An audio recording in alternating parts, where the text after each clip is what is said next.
दोस्तों, तो आइए आलोका एजुकेशन चैनल पर आप सब लोगों का स्वागत है। दोस्तों, आज आप लोगों के सामने कुछ महत्वपूर्ण प्रश्नों को लेकर के आया हूं, जो कि बहुत ही महत्वपूर्ण है। और यह सारे प्रश्न जो है एनसीईआरटी पर आधारित हैं, यानी very important question depends on NCERT पर आधारित क्वेश्चन है। तो देखिए, पहला क्वेश्चन आप लोगों के सामने है, ध्यान दीजिए। आज़ाद हिंद फौज का गठन किस वर्ष किया गया? तो वर्ष 1942 में। आज़ाद हिंद फौज का गठन किस वर्ष किया गया? वर्ष 1942 ईस्वी में किया गया। कब? 1942 ईस्वी में। दूसरा क्वेश्चन देखिए, आज़ाद हिंद फौज का विचार सर्वप्रथम किसने सुझाया था? तो मोहन सिंह ने। किसने सुझाया था? मोहन सिंह ने। आज़ाद हिंद फौज का विचार, ध्यान रखिए दोस्तों, सर्वप्रथम किसने सुझाया था? तो मोहन सिंह ने आज़ाद हिंद फौज का सर्वप्रथम विचार सुझाया था। जुलाई 1943 में रास बिहारी बोस ने आज़ाद हिंद फौज की कमान किसे सौंपी थी? तो सुभाष चंद्र बोस को। यानी रास बिहारी बोस के द्वारा जो है कब, किस समय सुभाष चंद्र बोस को आज़ाद हिंद फौज की कमान सौंपी गई थी? तो जुलाई 1943 में। कब? 1943 में सौंपी गई थी। नेताजी सुभाष चंद्र बोस ने स्वतंत्र भारत की अस्थायी सेना का गठन कहाँ पर किया? तो सिंगापुर में। कहाँ पर किया? सिंगापुर में। सुभाष चंद्र बोस ने स्वतंत्र भारत की अस्थायी सेना का गठन सिंगापुर में किया। सुभाष चंद्र बोस ने रानी झांसी रेजिमेंट के नाम से एक महिला रेजिमेंट का गठन किया था। आज़ाद हिंद फौज के 3 अन्य ब्रिगेड के नाम क्रमशः थे। क्या थे? सुभाष ब्रिगेड था, नेहरू ब्रिगेड था तथा गांधी ब्रिगेड रखे गए थे। यानी सुभाष ब्रिगेड, नेहरू ब्रिगेड तथा गांधी ब्रिगेड नाम रखे गए थे। किसके द्वारा? सुभाष चंद्र बोस ने के द्वारा, जिन्होंने रानी झांसी रेजिमेंट के नाम से एक महिला रेजिमेंट का गठन किया था। किस देश के द्वारा सुभाष चंद्र बोस को अंडमान एवं निकोबार द्वीप सौंपा गया था? सौंपा गया यानी जापान के द्वारा। किसके द्वारा? जापान के द्वारा। जापान के द्वारा अंडमान एवं निकोबार द्वीप किसे सौंपा गया था? तो सुभाष चंद्र बोस को सौंपा गया था। सुभाष चंद्र बोस द्वारा अंडमान तथा निकोबार का नया नामकरण क्या किया गया? क्रमशः शहीद द्वीप। क्या किया गया? क्रमशः शहीद द्वीप एवं स्वराज द्वीप, इसका नामकरण किया गया। नेक्स्ट,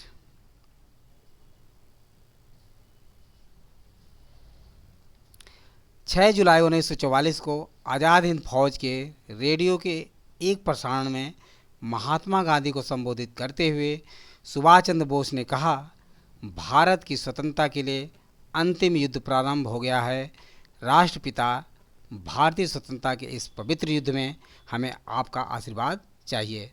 यानी ये बात किसने कहा था? 6 जुलाई 1944 को आज़ाद हिंद फौज के रेडियो से ये बात सुभाष चंद्र बोस ने कही थी। किसके प्रति? महात्मा गांधी को संबोधित करते हुए उन्होंने कहा था कि भारत की स्वतंत्रता के लिए अंतिम युद्ध प्रारंभ हो गया है।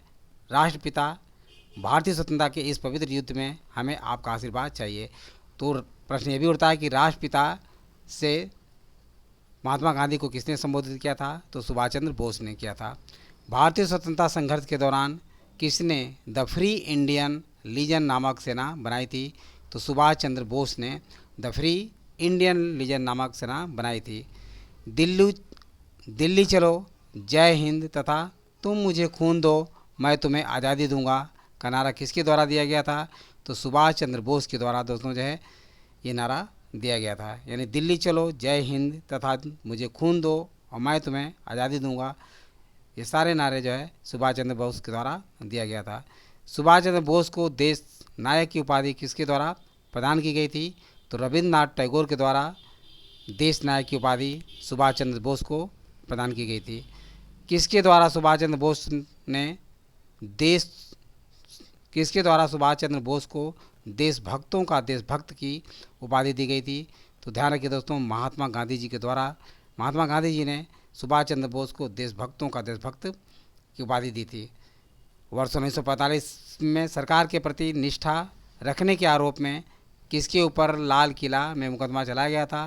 तो आज़ाद हिंद फौज के ऊपर जो है वर्ष 1945 में मुकदमा चला गया था। कहाँ पे? लाल किला के अंदर। ब्रिटिश सरकार ने आज़ाद हिंद फौज के सैनिकों एवं अधिकारियों को गिरफ्तार कर नवंबर 1945 में दिल्ली के लाल किले में उन पर मुकदमा चलाया। इसमें 3 अभियुक्तों, कौन कौन अभियुक्त थे? प्रेम सहगल, गुरुबख्श सिंह ढिल्लो एवं शाहनवाज खां। ध्यान रखिए, 3 वेरी वेरी इंपॉर्टेंट हैं। प्रेम सहगल, गुरुबख्श सिंह ढिल्लो एवं शाहनवाज खान को फांसी की सज़ा तथा राशिद अली को 7 वर्ष के कारावास का दंड निर्धारित किया गया। किसको? ये प्रश्न उठ सकता है कि 7 वर्ष के लिए जो है किसे कारावास का दंड निर्धारित किया गया था? तो राशिद अली को। लेकिन परंतु बाद में जनता के भारी विरोध के कारण उन्हें दोष मुक्त कर दिया गया। नेक्स्ट,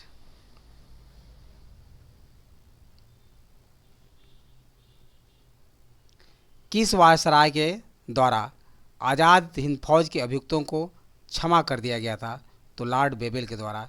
ध्यान रखिए दोस्तों, जो है लॉर्ड बेबल के द्वारा आज़ाद हिंद फौज के अभियुक्तों को क्या कर दिया गया था? क्षमा कर दिया गया था।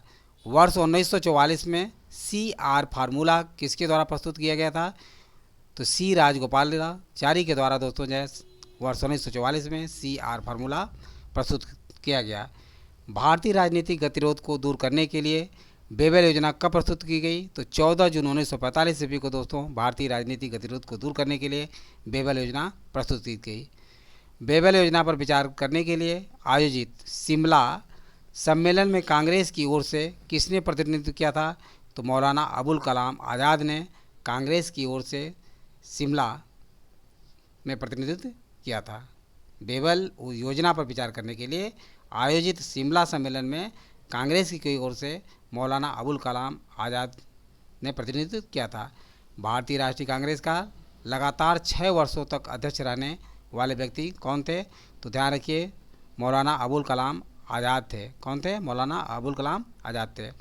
आज़ाद हिंद फौज के विरुद्ध मुकदमे में कांग्रेस द्वारा गठित आज़ाद हिंद फौज बचाओ समिति, आज़ाद हिंद फौज बचाओ समिति का अध्यक्ष कौन था? तो भूलाभाई देसाई थे। कौन थे? भूलाभाई देसाई थे। आज़ाद हिंद फौज दिवस 12 नवंबर 1945 को मनाया जाता है। ध्यान रखिए दोस्तों, आज़ाद हिंद फौज दिवस जो है 12 नवंबर 1945 को मनाया जाता है। रॉयल इंडियन नेवी के विद्रोह की शुरुआत 18 फरवरी 1946 को हुई, जब मुंबई में नौसैनिक जहाज़ HMIS तलवार के 1100 नाविकों ने नस्लवाद, भेदभाव और खराब भोजन के प्रतिवाद में हड़ताल कर दी थी। कब किया गया था? यानी फरवरी 1946 को। नेक्स्ट देखिए,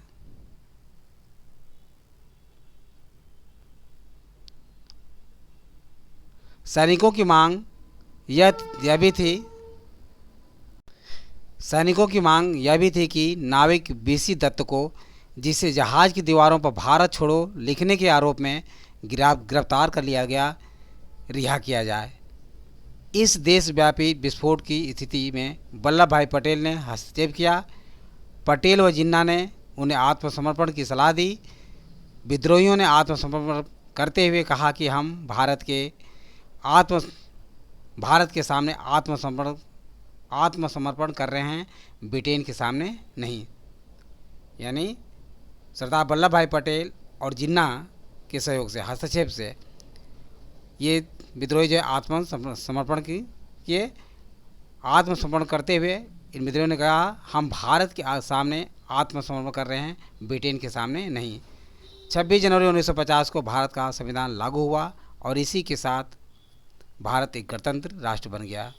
तो ये सारी बातें आप लोगों को समझ में आ गया होगा। यदि वीडियो अच्छा लगा हो तो इसे सब्सक्राइब और लाइक अवश्य करें तथा अपने सगे समझे दोस्तों को शेयर करना ना भूलें। थैंक यू दोस्त, नेक्स्ट वीडियो में मिलेंगे।